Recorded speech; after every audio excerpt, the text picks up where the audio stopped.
get to the first topic of the day. This one I'm really excited to get to. The Rethink Take win to Kentucky. I had an opportunity to meet Thomas Massie. We got to see him speak. I have some clips to play for us here because I want to have an opportunity to display some of the message that he brought. It was really great. But before we get to this weekend and our campaign, the kickoff in Kentucky, ironically today, Congressman Massie was called on to speak. And he spoke. He did. Chair recognizes the gentleman from Kentucky, Mr. Massey. What a gentleman from Kentucky. Thank you, Madam Speaker. Congress created the Department of Justice. Congress funds the Department of Justice. And Congress is responsible for the oversight of the Department of Justice. When will we see justice? I'll tell you what I've not seen. I've not seen any arrests from the revelations in the Epstein files. Over 3 million documents describing horrible things, describing unspeakable things.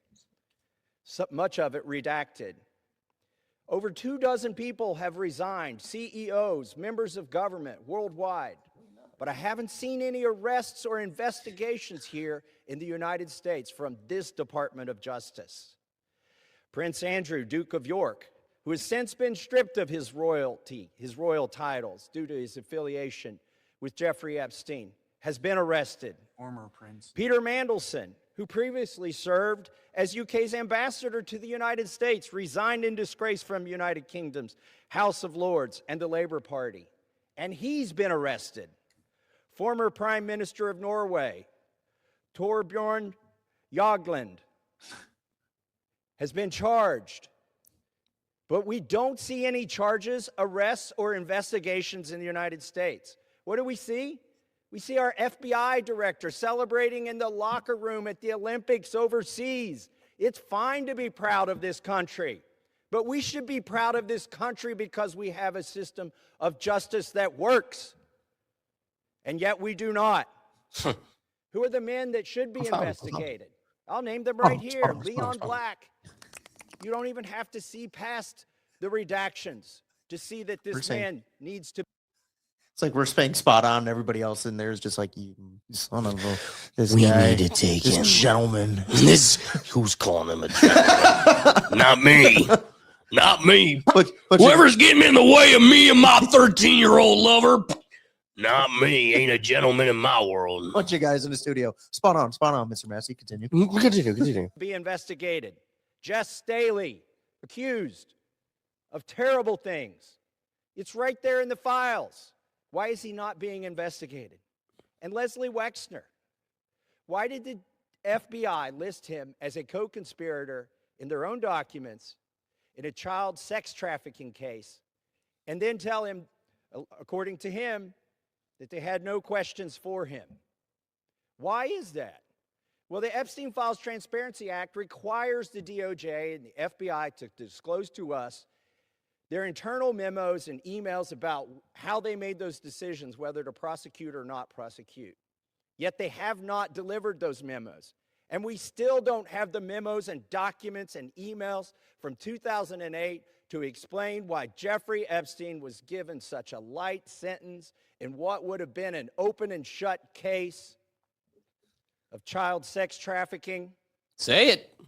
Which allowed him to go back and recommit these terrible crimes, create hundreds of more victims, and ensnare so many other people in his conspiracy.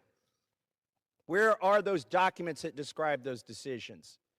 We need justice. We want the Department of Justice to get to work, and that's what they need to do now.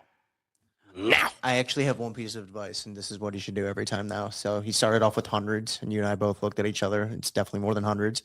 But every time he should pull the Bernie Sanders, where he just goes up to like now the thousands, tens of thousands, yes, hundreds of thousands, millions, just make it tens of millions, as high as the infinite as high as the national debt. That's what he should do. Just take the data. There were 38,400. That's what I mean. Like that's what I mean. Trillion. Like, you should just take it to that extreme. I agree. Keep the same. Everything else, speech is great. Yeah, Speech is great. Well, and again, this is why we asked the question. Is Thomas Massie the only one with integrity left? I do not want to take away from the fact that, and Thomas Massie says it himself in his speech that we were able to see in Kentucky. One of the things that he emphasizes is this wasn't a lone project. It was a bipartisan project. So representatives like Ro Khanna should be also praised. It's one of those, at this point, I'd vote Democrat. I'd vote for that guy. Yes. Anybody that's looking this in the face, this machine that is laughing at us. Here's what I want you to know. Every time, is it Larry Fink? That's the name I want to say. It's the guy that's always standing next to Trump with the bald head. Think. No. I don't think the commerce guy? Yeah. No, that's not his name. No, dang it's it. not This him. is the BlackRock guy. I know. Dang it. I know who you're talking about. Yeah, I cannot think of his name. He was on the island where he said he didn't know him.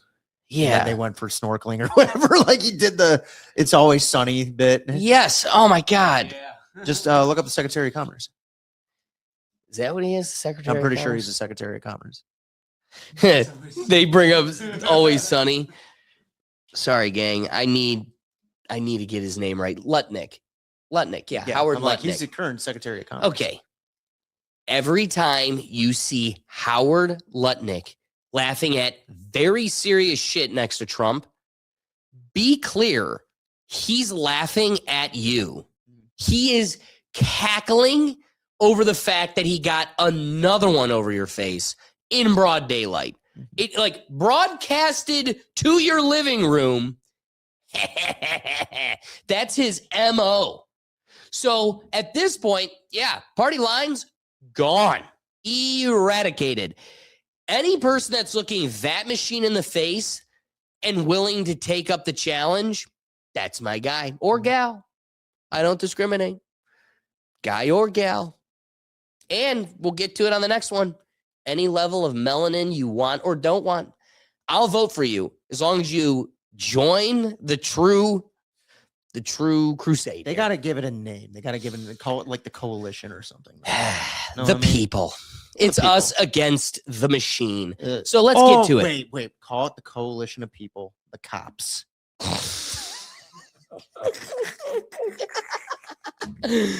It came to me just then. I'm sorry. I couldn't help myself. Bad boys, bad oh my boys. God, that'd be great. What you gonna do? Oh my God, that'd be great.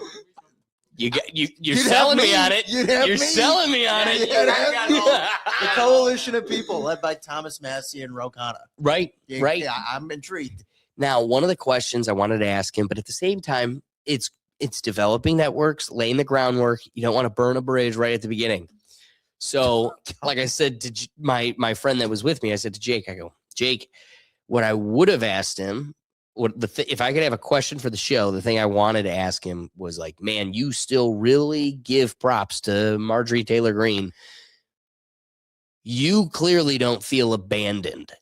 I do. I feel like she held the line up until now, like Jake and I also acknowledged, clearly he's willing to give her a pass because he knows why, the secret reason why she had to step down. The ominous they and right. involved, yeah. And so it's one of those, like, Jake and I, we agree.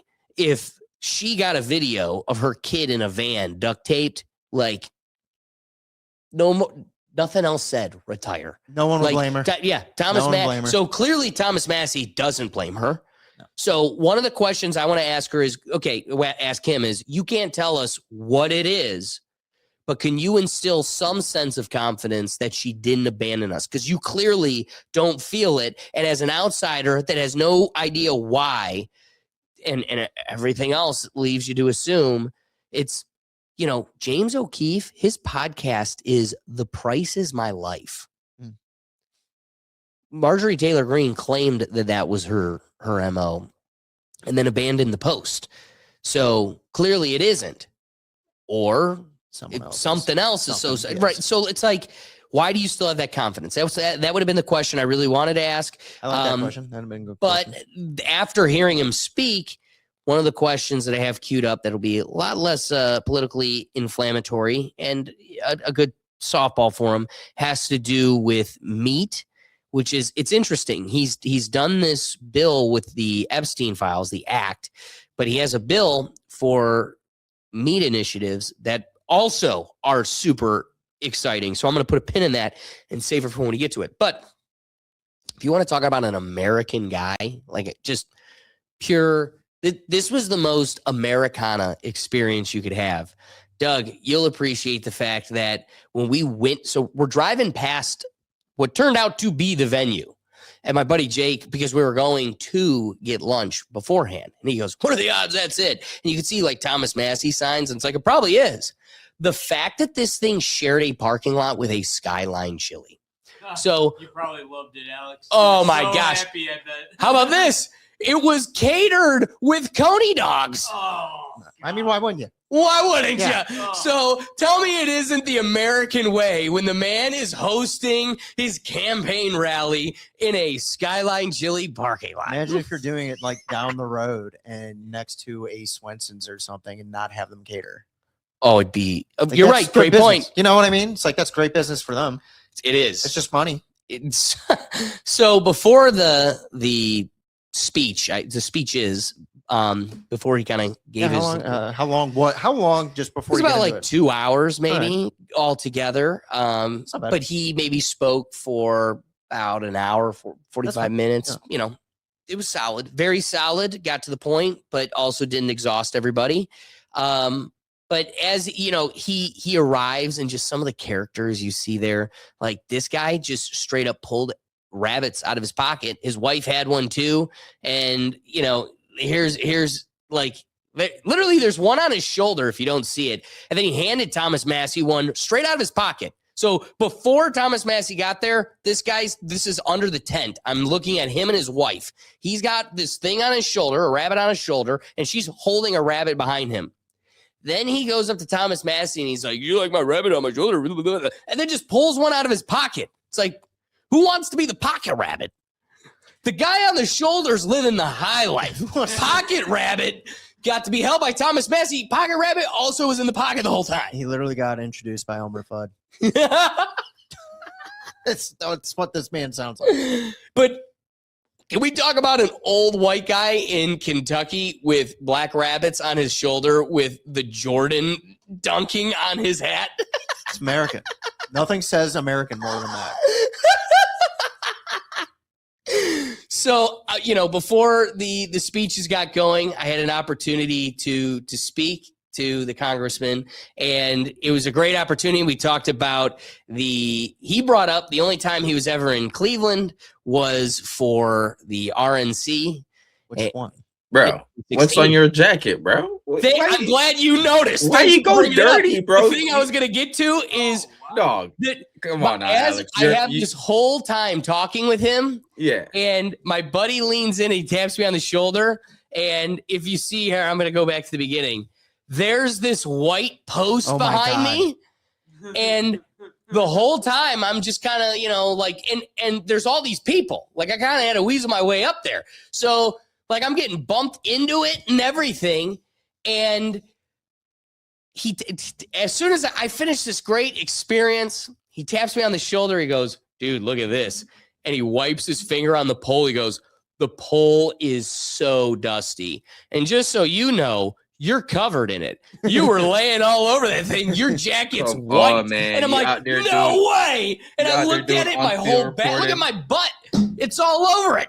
You out there doing on-field reporting and in the field reporting and getting messed up, dirty in front of Thomas Massie and stuff. Come on, Alex. Hey, well, he Come couldn't on. see my backside, so that's all that matters. At least the front side was clean and had my debt badge showing.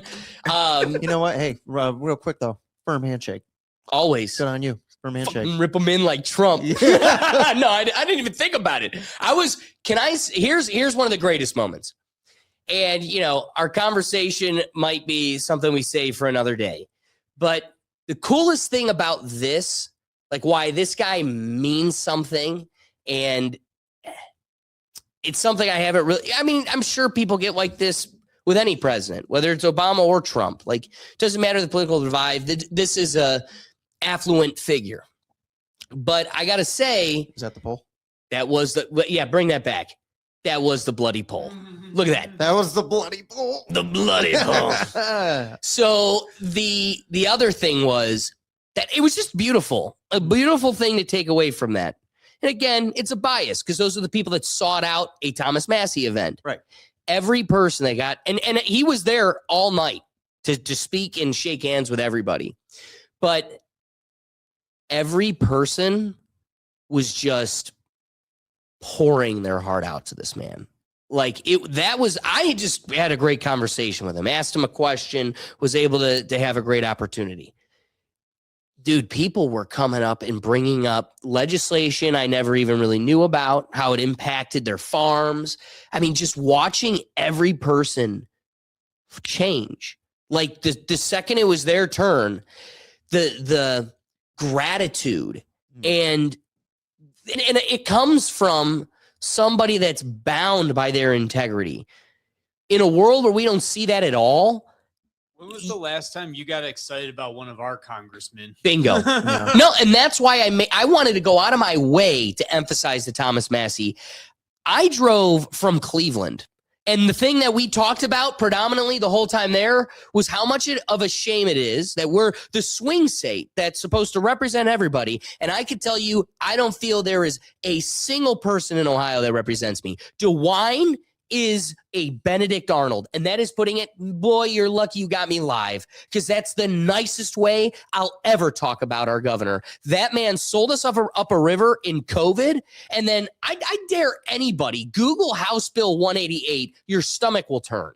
Like, we're being just packaged and delivered and sold every which way we can, and that starts at the top. That's our governor. Then you look at any of our congresspersons, senators, and House of Representatives. Doug, I know your teacher was one of them now.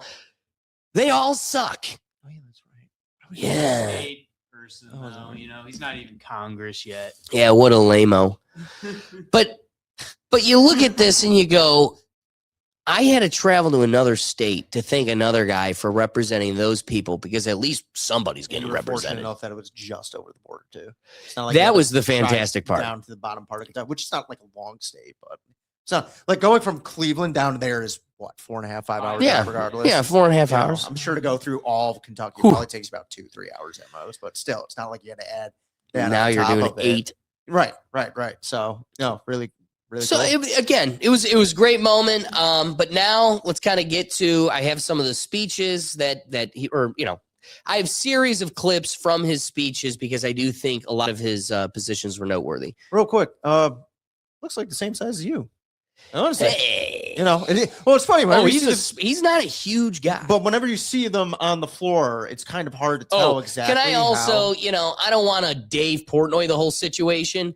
Everybody take note. I'm standing on a little bit of a curb. Oh, are you? Okay. I So- couldn't tell. I was going to say, I was like, yeah, I mean, I'm not Dave Portnoy. I don't need to be a midget that thinks they're big. I know who I am. I'm this tall. I mean, I am.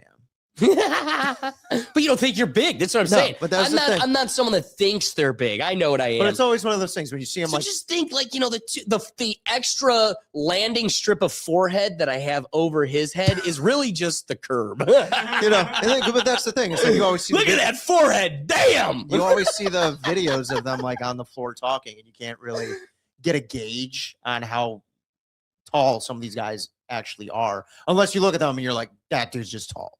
Right. Like, unless you get up check and be like, that guy looks at least 6'5". So, you know, it's kind of interesting. But it was just awesome. He's such a great guy. And let's get to some of the positions he presented, because I think they only even get any better. Oh, He looks like a dude from Southern that's Ohio. the bunny. Yeah, You know what I he mean? looks like one of us. Yeah, Just like a he guy. just You know looks what's just a cool dude. is a guy like this can here we'll just do one last time. But the fact that a guy like this can come from stripping his field. Like, yeah, I was just prepping my tractors He and looks like he was stripping my working the field. farm this morning, and then in the afternoon had to put the suit and tie on. Dude, they got a Lincoln. Yeah. Guy hopped in, showed up to this, was like, "Hey, let's talk." Do you know how little you have to prepare? How much like memorization and hard work it takes when you're just being yourself. Do you know how funny it would have been though? Is if your whole world got turned upside down and he shows up on some like military helicopter, and you're like, oh, wasn't expecting. Is he a psyop too? It would have been so funny if you came back and been like, dude, there was like 3 helicopters and he was in one of them. Like, it was really weird. This dude was from Kentucky. I was like, where are you landing? In Culver's? What's going on here? Culver's. Yeah. Well, I came from Culver's. Got to make it to Skyline Chili. All right. So let's get to some of his speeches. First, this is him getting brought up right off the bat. Funnies and ha-has. Number one thing that we need in this nation to keep our eye on is what he wears over his heart right here, which is Skibbity toilet. And if you want a strong military, if you want a strong economy, if you want a strong future, you're going to need a man focused on that. Congressman Thomas Massie, I'm proud to call him my friend. It actually all worked out for the better, Ricky. As he says that, he goes, "Did you wear your debt badge?" And it dawned on me. Still in the back of my car, I got to pull it out. I brought a suit jacket and a tie. And oh, cool. Another thing I want to get to. So, So I wanted to wear a suit jacket, tie, so I could wear my debt badge. And I pull it out. My buddy Jake goes, "You're not about to wear that, are you?" And I'm like, "Yeah." And he's like, "Dude, they're going to think you're a staffer." And I'm like, "Even better." And he's like, "Whatever you want to do." And I go, "Well, I have to wear my debt badge, so I have to." And as I'm talking to him, I'm wearing a Callaway quarter zip, literally pretty much what I wore to work, but the gray version with a polo underneath. And he just puts his fingers in the breast pocket. He goes, "This one has one." I'm like, "Oh, well, I guess I'll wear this." So I guess it's a good thing my black pea coat took the hit and not my suit jacket, because that would have been an even bigger bummer. But speaking of which, I wore golf polo, pullover. Yeah, look good. Everybody else, all Cowboys. Yeah. My buddy Jake is in cowboy boots. And I looked at him as we were waiting. We got like a half hour before the thing starts. We're under the tent. And I just look. And I'm like, "Dude, every single one of these people also have cowboy boots." He's like, "What did you expect?" Yeah. I would have fit in, bro. It's Kentucky. I would have fit right in. You would. Oh my God, Ricky, you show up in the hat. He would have too. sought you out. You would have been like one of 3. You're wearing the hat too. Oh my God, that'd have been amazing. So we're getting ready for this thing. And my buddy Jake, which is totally on brand, of course, he had his concealed carry. Why not? Why wouldn't he? It's Kentucky. Always. So I want to acknowledge he's going to get to it. So I'm going to save all the punchlines. But I want you to know what's going through my head. I got this really tall guy next to me who's got a piece. And I'm just thinking to myself, man, we need this guy to live forever, if not at least another decade. It's the only chance we have. If we lose him, I don't know who else we got. And that's been on my mind for quite a while, because I just feel like they've taken out the most significant figures of our history. How hard would it be to take this guy out and then it's like if I could go back in time and take out baby Hitler, Bibi Netanyahu's like, if I could go over there and take out Thomas Massie, it would just all go away. Where is he? Next to Skyline? Oh, and again, dude rolls up in nothing but a Lincoln, and there's one cop car there, pretty much. So the whole time I'm just like, man, severe lack of security. I am shocked. Hey, Doug, do you know any of the names of the people that just lunged out at Reagan, or it's not Lee Harvey Oswald, but the guy that got Lee Harvey. Jack Ruby. Yeah. I'm standing there thinking this Ruby camp. was the guy who Ruby stopped was him. the person who got shot, part of Reagan's staff, and that's why we have the Ruby law. Regardless, you're just thinking man, there's a lot of faith in this crowd, that nobody's going to do anything crazy, because there's nothing. We're all just standing under a tent, and the guy's it was 19 or 1820, the government, baby, the Constitution. Did you start running the numbers through your head of who else has I don't want to spoil anything. Let's bring Thomas Massie onto the stage. The way he acknowledges this. So just know that's in the back of my head. It's good. I like how I'm that wasn't looking forward in your to him head going into it, and now you're standing in front of him going, "This is." Wait, no. I've been thinking about the fact that there's a lot of interest in taking him out, and then my buddies just got one, and then I'm just standing under a tent, and we're all just hanging out. Like I could touch the guy, I could touch the guy with the thing. I could pet him, and I could pet the thing on his hip. All right. Getting up there and telling us, come on up, Thomas. Steal your mind. Yeah. See if you can hear my laugh throughout any of it. Well, you got that mic as long as you want. They'll all be here. That's a reference to Snatchgate, when they snatched my mic away. Maybe we should come up with a different name for that. I want to. I will leave that alone. So, like 30 minutes before this started, there were like 30 of you here, and I was worried that nobody would show up. And I'm just blown away. Like, it's a good thing it's not raining. You don't all fit under the tent. But we're making it a big tent. We really are. It's a big tent. I try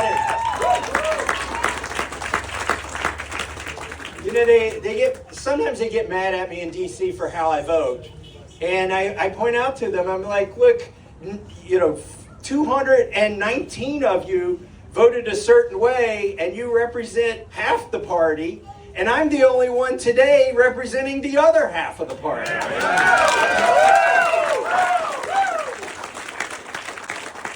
I don't want to get into my speech yet until I thank these Liberty Warriors in the state.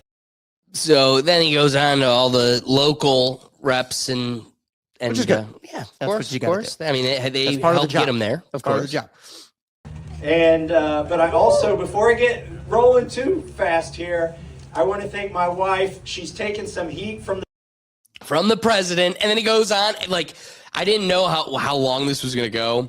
So then he starts going into all of the derogative things that Trump is saying about her, and that well, here. Then he brings her on, and let's be very clear: Trump should throw all the stones he's got because Melania never was and never will be this naturally beautiful. Trump, as a guy that is hyper obsessed with these types of considerations and measuring in these ways, just know you'll forever be in Massie's shadow. This woman is the most beautiful. And the videos just don't do it any justice, but also be clear. And that was the thing when we were talking earlier that I forgot to emphasize. There isn't a scalpel that has touched this woman. And I think that's what further enhances it is we don't have this anymore. Just Americana beauty. This is my secret weapon. She is the one, when I said I'm having dinner with Pam Bondi, she said, ask her about the Epstein files. And I asked her about the Epstein files, and I could tell she was covering something up. And the rest, as they say, is history. The president said that she's a flame-throwing liberal. So she's sending me flame emojis all the time. But it's the flame of liberty.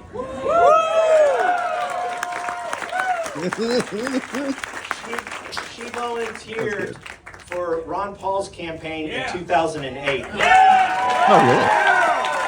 I know. Well, she's been involved. I got a $3,500 donation from Pennsylvania, near where she lived, and I showed it to her, and she said, "Oh yeah, he was in the Ron Paul meetup group in 2007."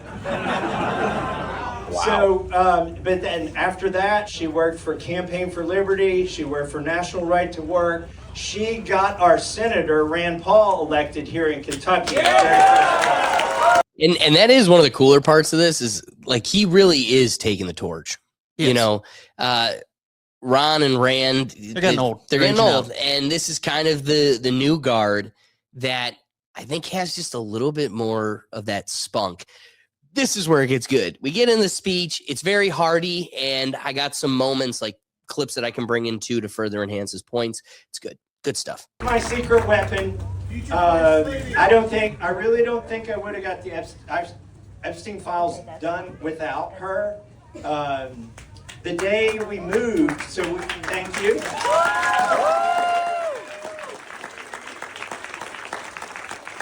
When she met me, I was living in a truck camper in Lot 7 in Washington, D.C. Now we have a very small apartment in D.C. And I scheduled on moving day to move everything into the apartment. I scheduled our Epstein press conference, so I couldn't be there. Perfect timing. Like, I got something really important. You hire those strong men that move cardboard boxes. Yeah. But anyways, it is so encouraging to be here. This reminds me of the energy we had in 2012. And my campaign office was also in Florence in a different location. And I recognize some people who were there and made thousands of phone calls. And that's why we have this office here. It's so we can amplify what we have that the opponent does not have, which is grassroots support. People who will work. You are the secret weapon. But it reminds me of that, that 2012 campaign, where we had that kind of energy. That energy is back. It's great to have it. I want to talk about, what I stood for then, because it's the same thing I stand for now. I just found out before I stepped up here, I got endorsed this morning by the Northern Kentucky Right to Life. Thank you very much. Got a 100% voting record on that. Also, we just came from a gun store. I hope you're all packing. Like, this would be the worst place somebody would try to do something. They're not going to make it across the street. I was gonna say, I wish when he said that, everyone was just like, "Woo!" Put him away. Well, the funniest thing is, as soon as he said that, I was like, "Oh yeah, we're the security." Yes. The whole time, I totally forgot. Like, Yes. At that point, try it. At that point, it's strength in numbers. As exactly like he said, you're not making it across the street. Like, No, might have got me, but we got you. We got you too. So Thomas Massie is a Democrat that's running for re-election in Kentucky. you know what? We're gonna put a pin in that. Yeah. Can I answer that here shortly? All right, Because got you. literally gets to it here in like a minute at the most, where he acknowledges a viral clip that kind of presses that consideration. And so, I'm chair of the Second Amendment Caucus in Congress. That's a very important issue to me, just to talk about a few of the bills. Actually, I don't have time to talk about all the pro-Second Amendment legislation I've done, but the one that I think is most important is national constitutional carry. Hey, Alex, you see that you're not the only one from Ohio, right? Because this lady back there in the red got an Ohio sweater on. I noticed that. Well, I'll be honest with you. She stood out for another reason. I was like, Hey, chill out. Chill out. Well, It's just the reason I said that is because I was like, and for the longest, I was like, it's all white people. It's like a rally. And then I was like, of course, they threw her right behind the stage. Hey, I'm sorry, for the people. Strength in For the people. Strength in numbers. Well, you gotta show it's not just all glowing. It's optics. We've got diversity. Not as much diversity as I think we would have hoped, but it's also Northern Kentucky. I was like, it is Kentucky. It's like you said, everyone's in cowboys. Everyone has a farm here. Skyline is a night out. It is. Well, I got to tell you, you could go like 20 minutes, but Skyline was just about it in that area. Let me ask, is there a Dollar General nearby? Oh, yeah. Nice. That's where we get the groceries. Those are true salt of the earth people there. We have a Dollar General right down the street. That's what I mean. Salt of the And earth guess people. what? You're also salty, Doug. You are it. Not as salty as the people that don't want sheets. Oh, jeez. Oh my God. Intended for you to have to ask, Mother, may I, pretty please, may I exercise a constitutional right that is actually a God-given right?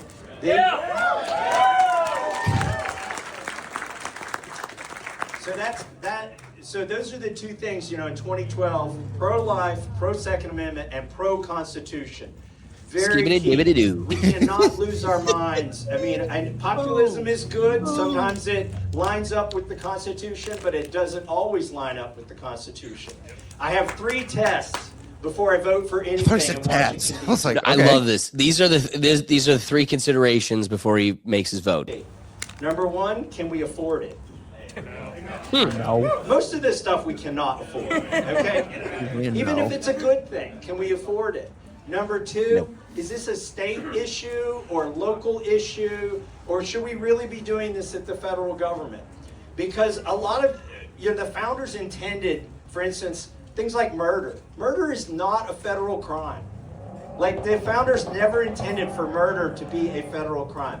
It's kind of mind-blowing when you think about it. And then the reporters may come out of here today and say, Congressman Massie's for murder. No, it is regulated at the state level. All the Who's that laughing? The crowd found that one funny. You see a state judge for it. It is a state crime, and that's the way it's meant to be. We're not the solution to every problem in Washington, D.C. I had a reporter send me a list of 18 bills where I didn't vote with the party. Yeah, this is it. Why are you not voting with the Republican Party on these bills? And I looked at him and said, let's see. 9 of them are spending bills. 5 of them violate the 10th Amendment. 2 of them are for another war. And 1 of them is raising taxes. What the hell? Why are these Republican bills to start with? Bingo! So to kind of answer your question, he's going to hammer it home even further, Ricky. Because Trump calls him a Democrat, far from changes his political party. And, if anything, it enhances his likability across the aisle because he is as close to a moderate conservative as it gets. I think the thing that hangs up a moderate Democrat from considering the other side of the aisle, a moderate conservative, is abortion. Like, that's the topic that everything he's saying right now, like, he's going to get into meats, like I said, and right now he's going to get into more of like the political bipartisanship. I think everything kind of appeals to the masses on both sides of the aisle. It's that one trigger point. That's what defines him as a Republican. But the saddest part is, like he pointed out, only like 9% of the bills has he not voted Republican. And it's because they don't reflect Republican values. Right. So you look at Trump and you go, you hate me because I'm not getting in line like a good Nazi, but also you're not voting or doing anything you ran on. Like, sorry for me holding the principles you sold the public. That's what's making him an enemy, is Trump was a Trojan horse, told us what we wanted, did the opposite. Well, Thomas Massie wants to carry out what he told us, and that's what makes him a bad guy, is Trump's trying to go the other direction. I was going to say, he's pretty moderate.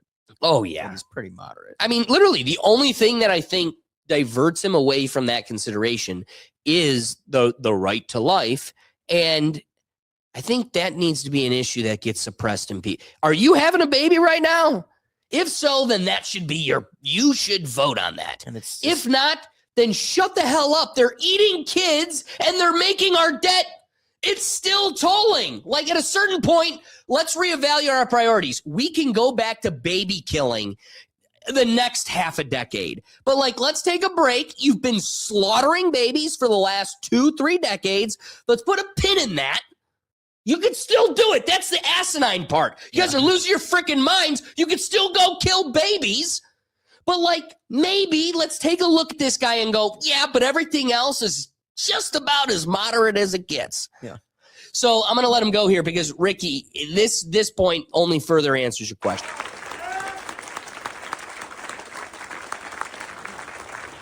I don't know. You saw some video, it kind of went viral. There was some guy in the hallway trying to get a gotcha moment. Let's take a quick look at that gotcha moment. Ricky, I don't know if you had a chance to see this, but it's pretty great. Change your party affiliation to Democrat. I thought you did. I vote with Republicans 91% of the time. And the 9% I don't, they're taking up for pedophiles, starting another war, bankrupting our country. Dude, tell me that isn't perfect. Yeah. The only 9% I don't is when they're protecting the most evil scum of this earth, exacerbating our debt, or harming the society. Yeah. Whoops. How dare you? 91% of the time still votes Republican. So That's the problem still an is A. it's a narrative. What's that? That's still an A. That's still an A. Like technically. An A plus Republican. A minus Republican I was right gonna there. say, It's an A minus Republican right there. We went blue ribbon. That's an A minus. Blue ribbon's an A plus for us. He's hired. Yes, he's hired by Laura Loomer, I presume. Well, it is true. Actually, it is funny. And the whole crowd, me too. Me, boo. I booed loud. Boo that booed.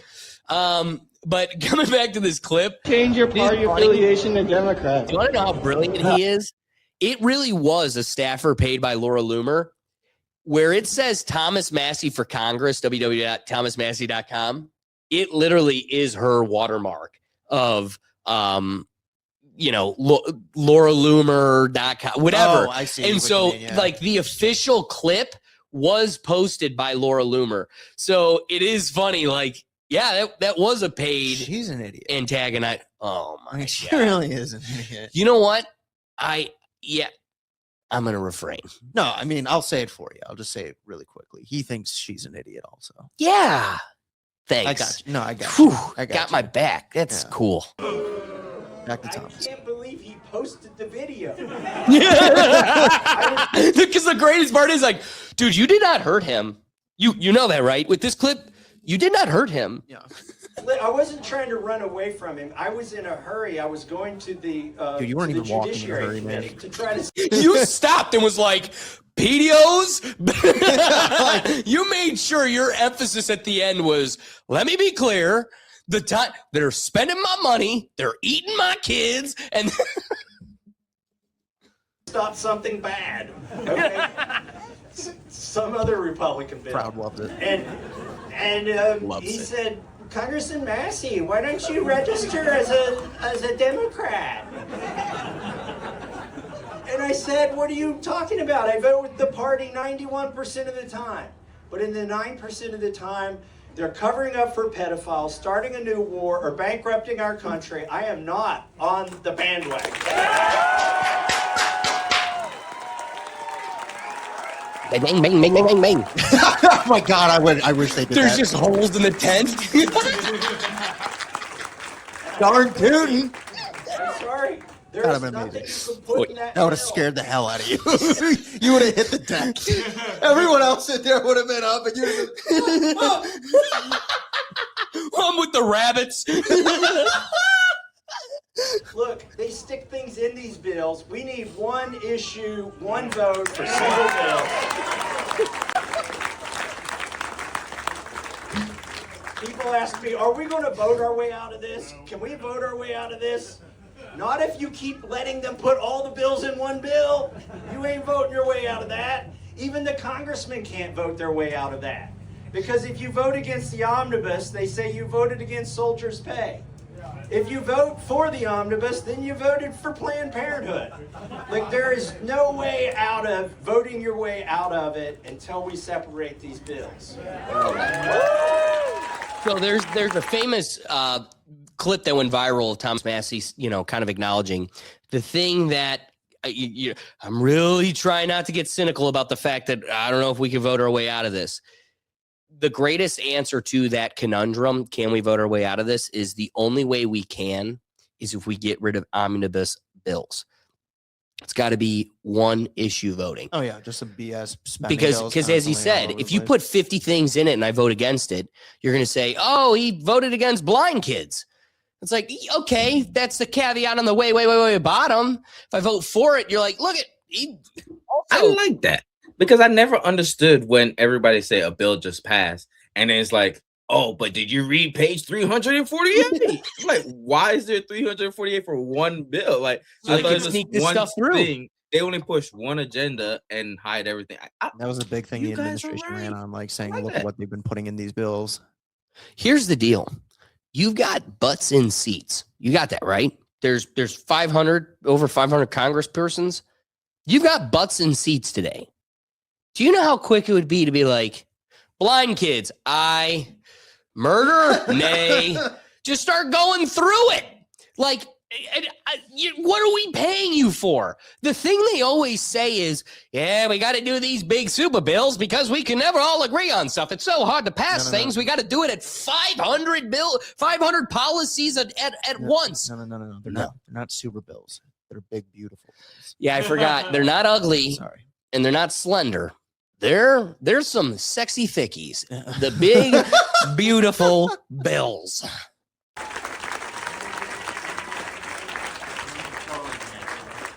And that's when they do vote. Let me tell you about a time in 2020, March 27th of 2020. That was during the 15 days. Whew, I'm glad that only lasted 15 days. Remember, that's literally the definition of gaslighting.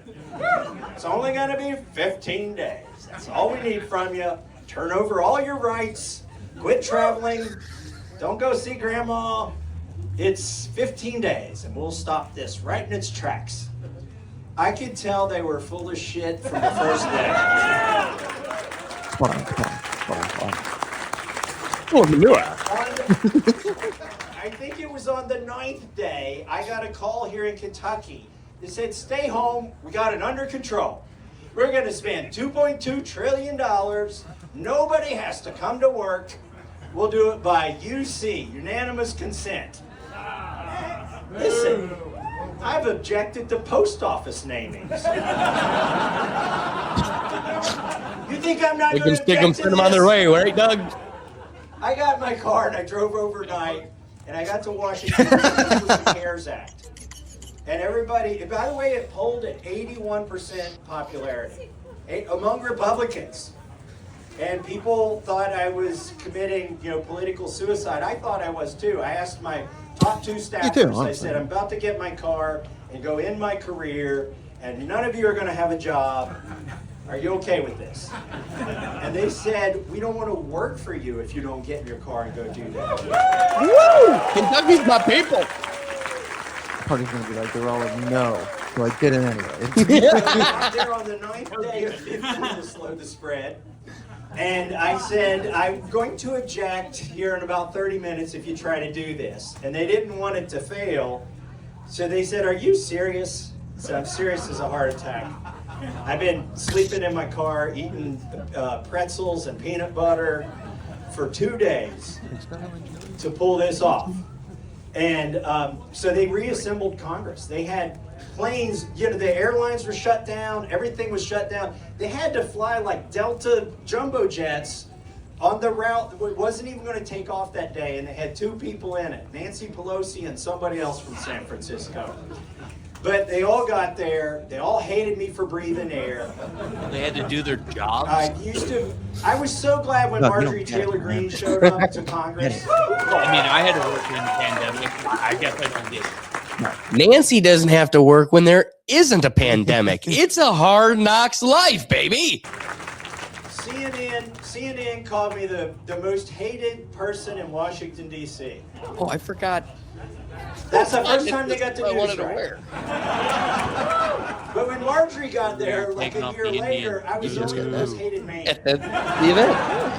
But now I'm back to the most hated person because she's gone. At least we shared that. Anyways. When you bought it, you saw the thing go up. I'm sitting there. I know some of you heard this story, but I was sitting on the floor of the House ready to object to the bill. And the president calls me, and I let it go to voicemail. He called me again. I let it go to voicemail. I'm convinced, actually now thinking back on it, I didn't think this way at the time, but I think they were trying to distract me from objecting because it was about to happen, and they knew if they could get me off the floor, they could just rush this bill through. So the president went to voicemail 3 times. I finally caught a break in the action, went out to the lobby, and I called him back, and he said, I'm coming at you like you've never seen. Never in your life before have you seen the way in which I will cook. I'm more popular than you in Kentucky, and you know it. I'm backing your primary opponent, and you're gonna lose. Well, I didn't lose. The whole thing has just been a giant dunk on Trump, which has been kind of the highlight. I'm going to skip the meat legislation. That's going to be the last one. So the third and final topic that he had, that'll be our transition period here, is the Epstein files. So here is Thomas Massie giving a little spiel on the Epstein files. You've never heard of, called the Epstein Files Transparency Act.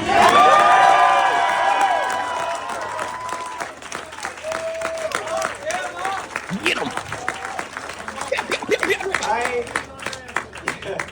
Lock them up. Yeah, people are being arrested worldwide and resigning worldwide, but not in this country. I thought we were the beacon of transparency and democracy. Why is it in these monarchies, in these socialist countries,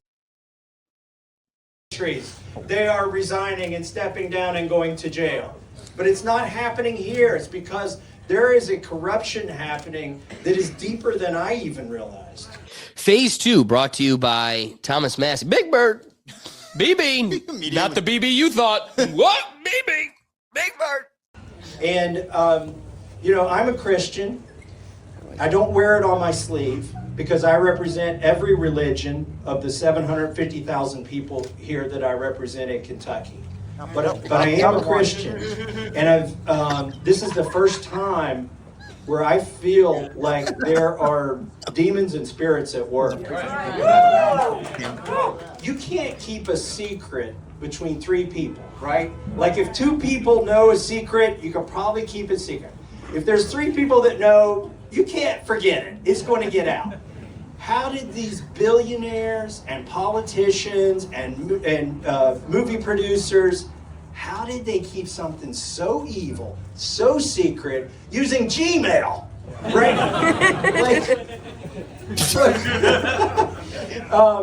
How did they keep it that way for 2 decades? How did they all evade any accountability, responsibility, or jail time or investigations? I think it was evil at work. And I do believe there was divine intervention in getting this bill passed.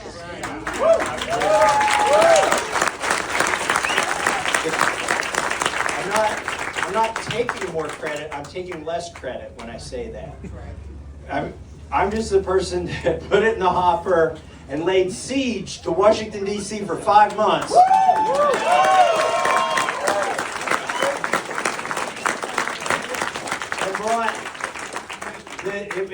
Frankly, it was you all. It was the public pressure that kept building. Nothing good happens in Washington, D.C. unless they feel the pressure. And so it was actually my partner in this, Ro Khanna, who, it was his idea to have a press conference and invite the survivors to Washington, D.C. And just like today, where this crowd, I did not expect to see a crowd this big. We were overwhelmed. There were like 100 TV cameras pointing at us. And that press conference was good for many reasons. Number one, we gave those survivors a platform for credibility. They're standing in front of the Capitol telling their gut-wrenching, heart-wrenching stories that some of them had never told. And I'll be honest, we held the press conference to try to pressure our colleagues. We were already committed to the cause. But what happened to me there that day is I became... All right, gang, I want you to really appreciate, we're not an official media group. I'm just a guy who's a fan of a guy. That's what I just told my chat, man. Like, this ain't no CNN or nothing. This man went on the boots on the ground, recorded this like he's a professional. Well, and do you know how tired my arm was getting? By the time we got to this point, I'm switching hands like, son of a... Hey, and it's smooth transition because I don't see no shakiness. Dude, if Jake was a real friend, he would have done it because Giraffe up there would have had a much better view. So, the whole time Jake was just like, I might need to use this thing. You never know. Oh, he was ready. Hand on peace. That's why he went. Somebody had to be security. But bro, Dude, you Jake gotta knew his get. I role. just literally telling the chat like this ain't no CNN, bro. Like he ain't got no tripod or nothing. Like, Yeah, but it's smooth. and you could tell, but just a bunch of bobbing heads below. This Yeah, is yeah, we don't get that at CNN. This is one lone dusty man. But this is what you feel like He you're was in the the- crowd. You know what I mean? really, I'm Instead not of watching dusty. him, Was that? instead of watching him on TV, just because of the heads behind the crowd, you feel like you're in there. You know? See, Like, Dude, That's why didn't you another- wear your glasses, your meta glasses? Because then I would have really been getting the back of the head. yeah. The advantage of throwing it up there. Imagine I'm holding a pair of glasses up in the sky. Yeah. But Alex, that's when you give the meta glasses to Jake. Then he Oh, doesn't have to see, use his hands yeah. at all. He Oh could my God, just then it add would have been those perfect on. for him. Then if there was an incident, Oh, Jake was so comfortable up there. but how's you it know, feel, Stork? you guys are calling me Dusty. The funny thing is, I keep looking at like, first off, yeah, I was Dusty, literally. But also, do you know how nice it would have been to have a tripod, pad of paper? I would have had a perfect view. My arms would have been down by my side, and I was covered in dust. Well, the last time there was a tripod at an event like this and ended poorly. Yeah. Well, it happens to all of us. Doubly committed to the cause.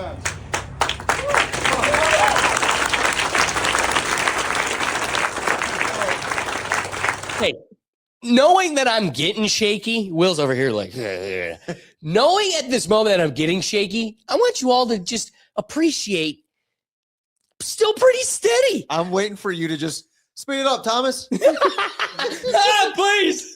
get to the good part. This is the good part. Doug, you're missing the good stuff. And I'm going to try and say this without having tears in my eyes.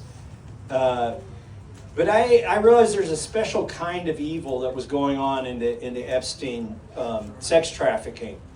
And it's one Stephen thing Hawking's. for an adult or somebody in a position of power to take advantage of somebody, to molest them. Maybe there's an age differential. That is bad. That is evil enough. But what he did is he conscripted these girls into doing evil. Right. And I didn't realize that, you say, well, why didn't you come forward? It's because when they come forward, they get blamed for sex trafficking. Because when they were 14, one of these, she's a woman now, but a girl at the time, she said a friend told her for $200, all you got to do is give a massage. And, it's a really nice house. This is crazy. This and that and the other thing. And she, her family didn't have a lot. So $200 was a lot of money at the time. And she did it and got caught up in this. Jeffrey Epstein had her cell number. When he called her, she had to show up. But there was one way out. She would go find another girl to take her place. So she went back to her high school and found another 14-year-old and said, all you got to do is give a massage and you can make $200. And she lived with that shame and guilt for so many years. And then that is why they don't come forward and say what actually happened. Because when you find out what actually happened, people blame them for it. And so, anyways, that's when at the press conference, I thought, dang on, we held this press conference to try to convince my colleagues. Now I just got convinced I cannot let up. Not 1 minute can I let up. So we got one more piece here, but he goes further into the Epstein files. But with all the considerations, I think we've all kind of exhausted the point. If you want to see real journalism, actually digging up the Epstein files, go check out our series here on the Rethink Tank. Each week we've been kind of going through the tips and tricks and things we've been finding on our digs. So that way you don't have to start from scratch and rediscover it. We're the human hive and we're not going to lose. So last topic I have from Thomas Massie is one that I really didn't know about. As somebody that's in these trenches, I'm not foreign to this political consideration, but I didn't know that we were also, while we're going after the PDF files that are taking over the world or have taken over the world, we're actually doing, I make Go check out my commercial during the Super Bowl halftime show we did about freedom dogs. Literally, one of the only major punchlines of that thing is that we don't have American meat anymore. Like a freedom hot dog is going to be Argentinian meat because our president committed all of our meat to a foreign country. He brings up some really cool considerations that it's like, man, it is refreshing and exciting to know that like actual representation is coming out, not just in this one subject, but, you know, we're maybe things will actually happen in government. It's a state issue. We do not regulate whether you can have chickens in your backyard or not. Take it up with your city council. I mean, right now, the city we're in, it's illegal to have chickens. Okay. My uncle built the biggest chicken coop here in town. Come get my chicken. Why is that though? Because America sucks. Are you just No, learning? I don't know. There's a rule for everything. I know there's a rule for everything, bro. So I was just like, if you knew the specific reason, like did some chicken get out back in the day or something, they're like, you can't do this. They don't want independent sustainability. That is the underlying truth. A lot of it will be, well, this is a community that's trying to avoid, you know, whatever BS they come up with. It's gawky or, you know, we're a higher end community, whatever BS they come up with. The truth is they don't want sustainability. A parallel that runs with this, Ricky, did you know every tree that is planted by the government has to be considered a male tree? Therefore, none of the trees have fruits. So the effing trees I'm paying for, heaven forbid it pay me back and fucking feed me. Yeah. Like, that's our government. Your government hates you so much that they'll take your money and go out of their way. Bro, that would never fly in Jamaica, bro. That don't feed you. Imagine in Jamaica they're saying don't grow a mango tree or a breadfruit tree or ganap tree near your. Oh man, that would never fly, bro. Oh, that's crazy. Yeah, and here we let it happen. We let them eat our kids too. It's wild, the shit we let them get. Is we this like I need a Second nationwide? Amendment just so they don't do this shit, and then they do it in our face, and then there's Lutnick. Is that like nationwide? Because I like yes, it's in most, yeah. It's the federal policy. So where the government plants tree, you might have a local tree initiative that, like, you know, Cleveland Municipal is planting apple trees along whatever. Yes, there are initiatives, but the general policy is that all trees planted by the government have to be male trees, so the constituents don't get free fruits. Yep, wow. Dude, we're sick. We are sick. Or your state legislator. As some of you know, I have built a chicken coop that moves itself across the grass. It is awesome. It runs on supercapacitors. It's called the Clux capacitor. MIT brand here. So I'm hopeful that Steve succeeds, and then I can market the Clux capacitor. But I do care about food freedom. And I don't know if you saw yesterday, there was an executive order declaring glyphosate, which is Roundup, to be essential for national defense. And that is so that it can have no liability, that it can't be, you can't, if you get harmed by it, you can't sue in court. Judge Brueggemann, is this, I think it's is it the 7th Amendment that guarantees a trial for things over $200 or something? Anyways, $20, okay. Been some inflation. They never imagined the Fed would exist, right? They thought $20 in the Constitution would still be $20 today. But they're taking away basically a constitutional right, which is your right to redress in courtroom. That if somebody harms you, that you should be able to take them to court and then have your day in court. Well, they're trying to take that away. By the way, the PrEP Act and the vaccine immunity, which is similar to the PrEP Act, I call it medical malpractice martial law. The federal government has said you cannot sue vaccine manufacturers, or even the mask manufacturers, anything like that. That is wrong, but they're trying to do the same thing with glyphosate.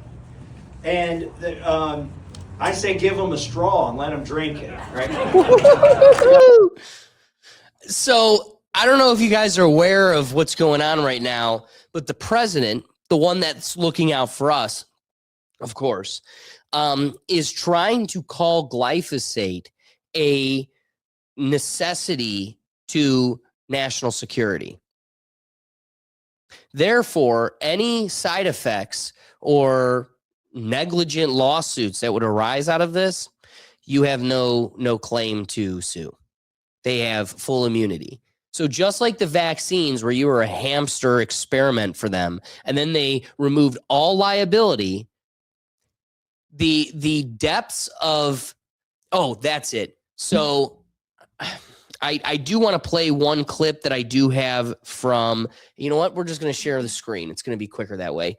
I have a clip from RFK Jr., which at this point, I'm heavily convinced that guy is the face of conflicted people, because that guy is his first wife was best friends with Ghislaine and then wound up unalived. Whoops. Yeah. In a whoops email.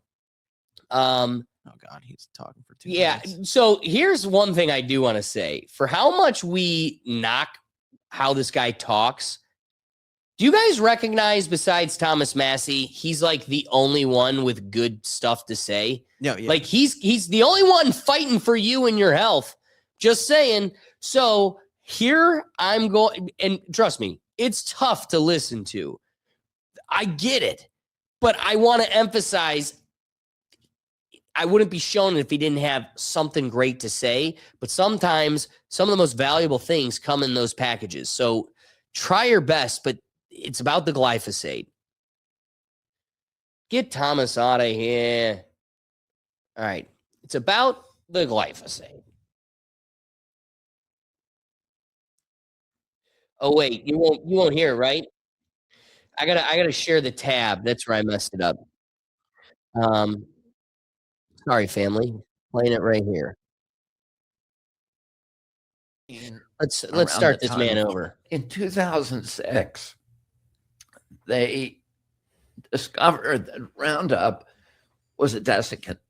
So that, and what that means, if you spray it on a crop, it will actually dry out the crop. And one of the big enemies of the farmer is that if there's rain around the time of harvest, their crops can get wet and then they get moldy and then it ruins the entire silo. Yeah.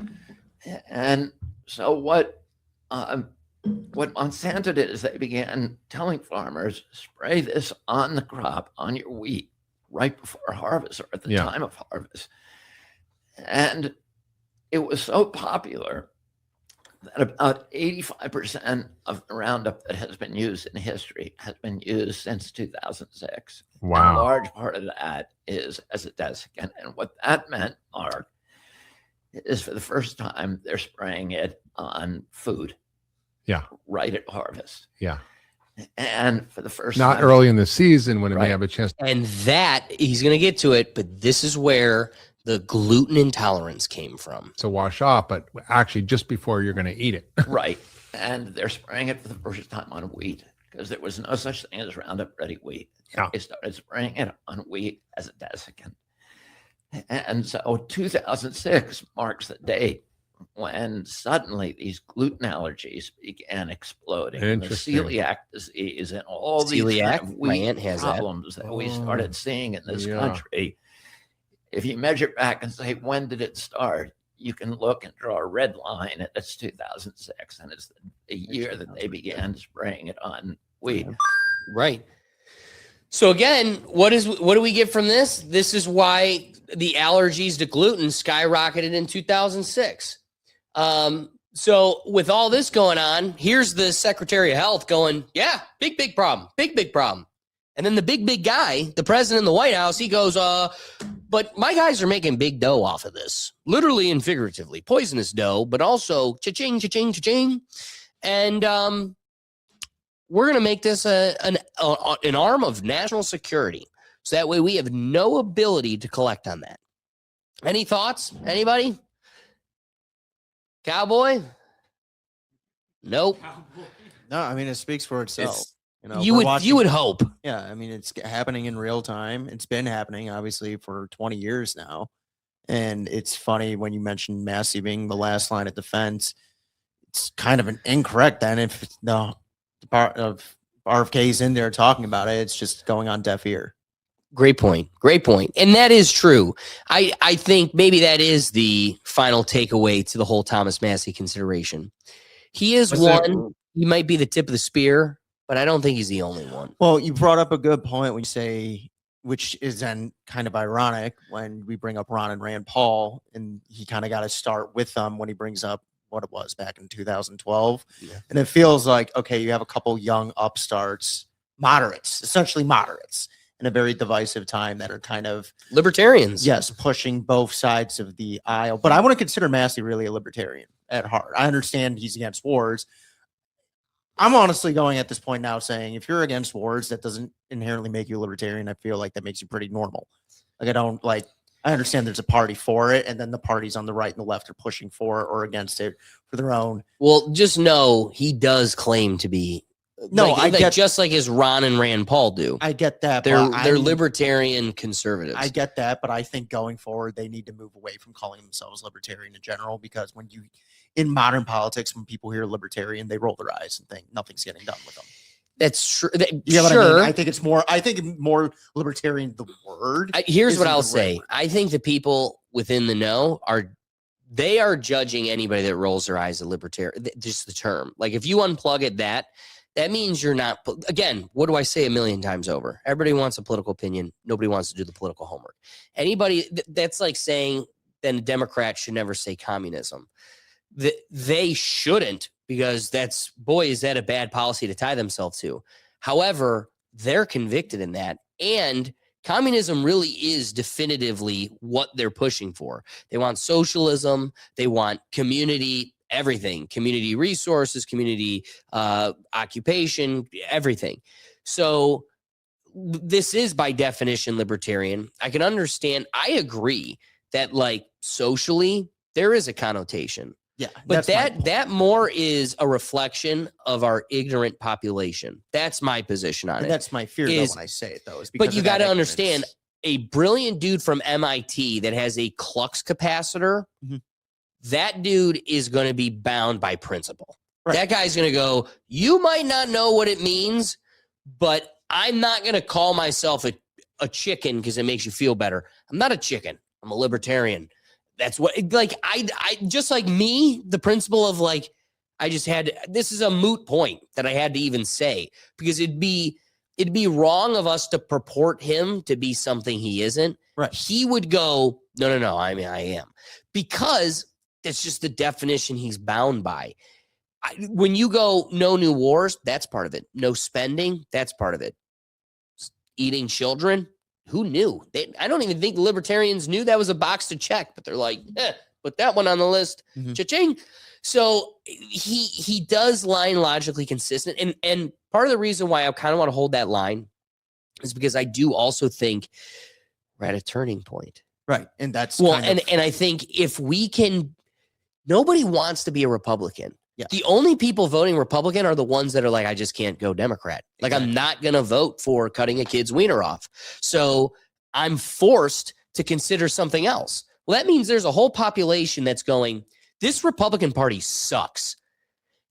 And what better opportunity do we have than right now? I mean, does anybody, if I say a name, Doug might be the only one that remembers it. You might. Gary Johnson. Yeah. So here's a guy that held the line to a fault. Like, I literally just killed his career. Yeah. He ran against Trump and Hillary the first go around, and he was the libertarian candidate. And at first, boy, did he seem like a great choice. Then he just kept repeating this. He became a broken record to where it was like, oh, you're just a scripted pawn. You're not actually genuine. But that's my fear when like they go as libertarians, because it gives that perceived notion. I agree. That's what it is. Well, and then look at the last libertarian. That's when I jokingly mentioned like go as like the coalition. It's like give yourself a new brand, which yes, you are. You are a libertarian. People in the know that are politically savvy can listen to what you're saying. You're like, this sounds like a libertarian.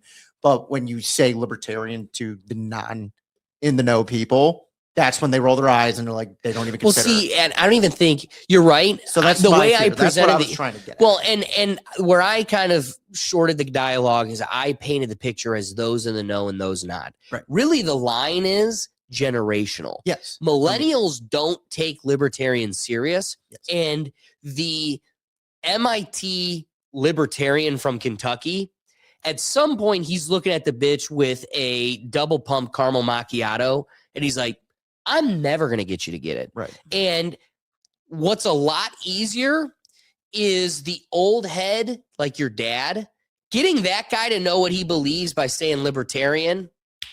Jeff knows exactly what he's saying. Right. Now try getting Jeff to learn what a coalition is. We just made it up. Like Becky with her caramel macchiato did learn about it on a TikTok. Mhm. But I don't think that's for him, he wants to make a trigger point. We're still not the masses. And that's why I don't hold back on my punches with boomers. I'd like for us to move more to we need a I'd say moderate. parliamentary, just purely because That could that's be- what comes that'd with be multiple awesome, Doug. parties. You know, multiple parties, like just two-party system where there truly is no room for a third or a fourth. And that's But kind of America what I has meant moved to the with point it where we is- need more. Because I agree, because it's more he's running on principles. His principles align with libertarian. But the issue 100%. is that word to people, they just kind of glaze over, they don't care, which is a shame, because realistically, the man is running on principles.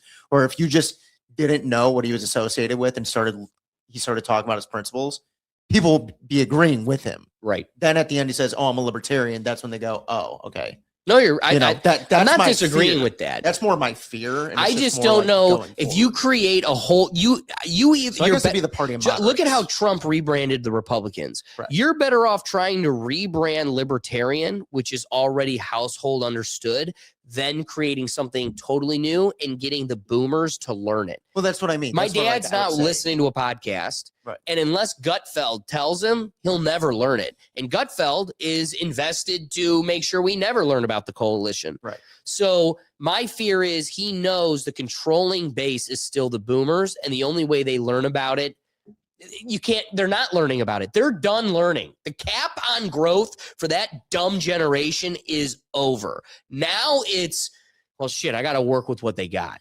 Right. So I guess if he were to start something like that now, it would be more beneficial in like a decade or two now. When you get what I mean, Right. But like, And it's a hard ask. I'm It's a all hard ask for to sell. he needs to work out his strategy. And there's some good considerations you raise, and I think there's a lot in front of him.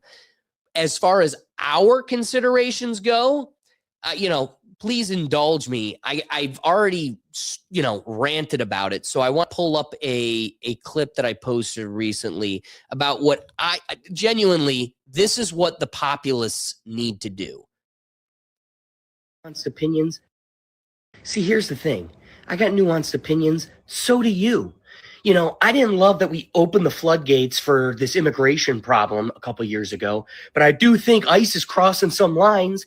You're never going to get me to do the pronoun charade, but I'm going to defend the liberty of a free grown adult to the day I die. We're in this together. I've got opinions you don't like. You got opinions I don't like. But if there's one thing we could say about the atmosphere we're in right now and this climate is that none of us are being represented. I just saw a video and the guy's like, would I rather vote for a turd sandwich or a piss milkshake? That's what we keep getting every year. And as long as you keep playing the bipartisanship merry-go-round, you're going to keep ending in the same place. How about this? I don't care who you vote for. Vote for Kanye. Vote for Bob Ross. Whoever you want. But I think we win the day we stop playing the charade of red or blue, red or blue. We're all purple. So let's force many options. And yeah, we may not get the person we want, but as long as those two parties lose, and it's anybody else, our voice is heard, that we have departed the matrix and we are now living autonomously, individually. It's going to be sporadic at first. But that's the message, that we ain't playing that game anymore. So again, that's what I'm looking at, is what our plan needs to be is I don't care. You can't find anybody good enough. We should, the message, what I'm voting for now is not a person, but a departure from that matrix. The ones and the zeros, That's all you get. Ones and zeros. No, red and blue, I'm done. And I think if we can compel people to make that that's what you're voting for. That's the policy. That's the person. That's the figurehead, is nobody. Anybody but red or blue. I think that's the message. Yeah. But And that's my thing with Thomas is like, if you want to, you could be the next star. Because I guess that was my biggest criticism with Ron and Rand is they never fully went in on it, which again, I think everybody here, we probably in 2 politicians in our whole lives, we probably agreed with them the most. And they never really felt like they could get off the ground. I just would hate to see the same happen for Thomas Massie when we are at this point where we don't want to vote red. We don't want to vote blue. I just think libertarian would be a hard sell. And I don't want to sit here because I definitely don't believe this. This is not my position. But it's not to say that Rand Paul and Ron Paul weren't strong speakers. They very clearly were, and they had great messages. Their own way. Oh, yes, for sure.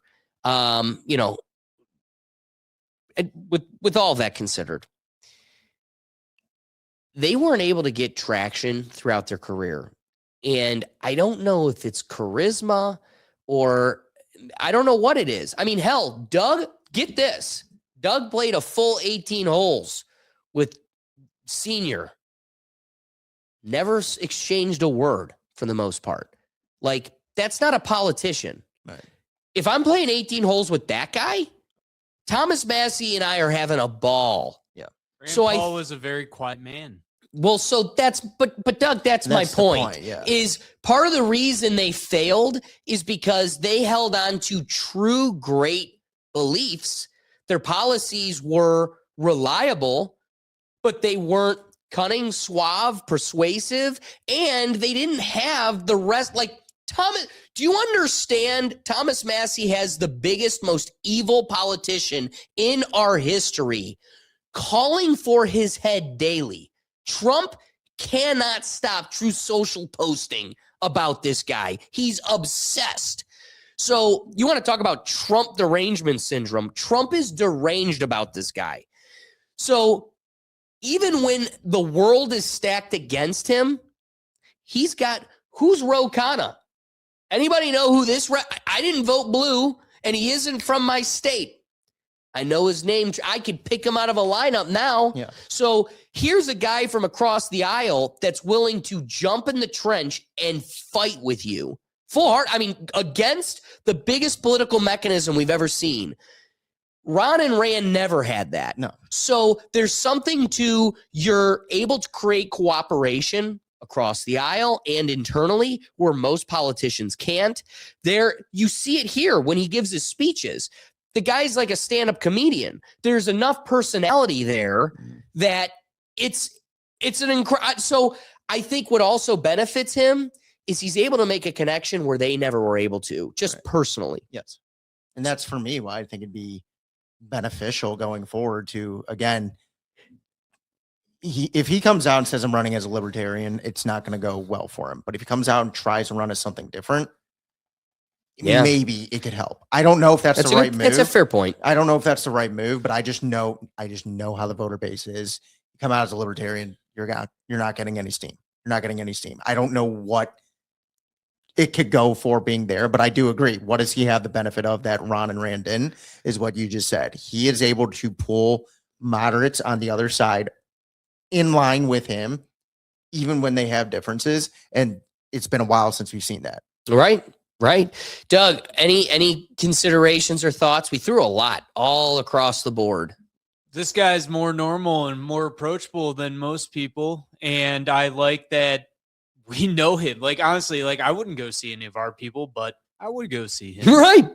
That's the funniest. It was amazing how many of my friends that were like, oh, dude, I would totally be there. But it was a busy weekend. Ricky, and as somebody that really doesn't live in the world, as we kind of throw you in the deep end, what are your impressions? Likes, dislikes? What are you seeing? I fucks with him. He talks about good shit, Second Amendment. pro-life, care about food. I care about that, and care about putting people in jail for the PDF stuff, you know? Right. And again, I look at Trump and I go, where's the miss? Yeah. He's a Paying country. Lutnick laughing next to you? Yeah, I'm cool with And missing I'm that also one. all about less government interference, man. I'm all about that. Well, and like the criteria he gives, I'm looking at first, can we afford it? No. Then I'm going, is this a state issue or a local issue? Because if so, we shouldn't even be talking about it. I mean, right there alone, is anybody else in the room using that checklist? No. Not really. No. Yeah. So, I mean, it's a shame. I want to just hammer home. Don't forget about this Roundup issue, glyphosate, how we're creating gluten intolerances, and the president's trying to protect it for the big money cronies. Last thing I want to remind you, which you opened up with, can we vote our way out of this? No. But the way we definitely can is enforcing single issue voting so we don't get some giant omnibus bill that sneaks in 50 million different things. With that being said, I know it was